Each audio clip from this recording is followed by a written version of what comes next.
Naapektuhan na ng 26 na pamilya sa isang barangay sa Davao City matapos ang sunog kagabi. Agad namang natulungan ng mga naapektadong pamilya habang patuloy pa rin ang isinasagawang validation para sa cash assistance. Yan ang ulat ni Regine Lanuza ng PTV Davao. Sa video nakuha ng isang netizen, makikita ang makapal na usok sa gitna ng kadiliman.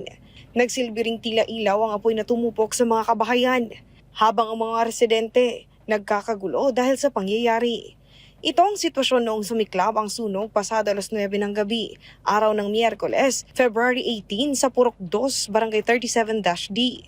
Isa sa mga nasunugan dito si Janice. Wala siyang naisalbang mga gamit. Binalikan niya ang natupok na bahay at nagbabaka sakali na may mapakinabangan pa. Maswerte at hindi natupok ang kanyang mga importanteng dokumento. Nawala na ko sa ako ang konsentrasyon na maghakot pa sa ubang gamit kay nakita na ko ang akong kinamanghuran na hulog, hapit mahulog sa hagdan. Nya perti nang hilak. So wala na jud ko na ingon na manguha pa ko ubang gamit. Ako na jud silang gisiptidaan tidto.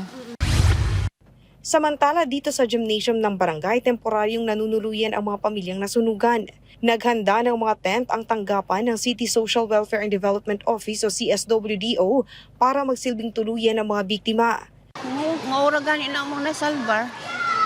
Kay nagkuan naman ko dili naman kung sugod sa kong banang mo balik kay basig ma-corner na mi didto ba, mag-trap na mi kay basta kay doon na lagid sa mo ang sunog mo nga dili ko magpakuan sa mga gamit kay importante ma-libre mi.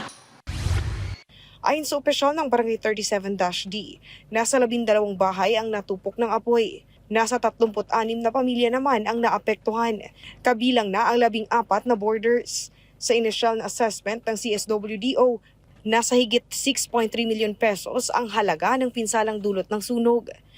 Sa poste, sa Purok 2, ang linyang nag-spark.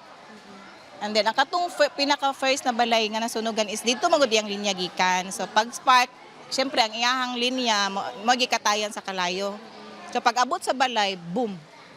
Ang second floor nila, matong case, very light materials, lagi siya, kay daan na gyud siya ba. So, gamay ko sa kalayo, matong ulbo gyud siya dayon. Nakapagpadala na rin ng inisyal na tulong ang lokal na pamahalaan gaya ng mga pagkain.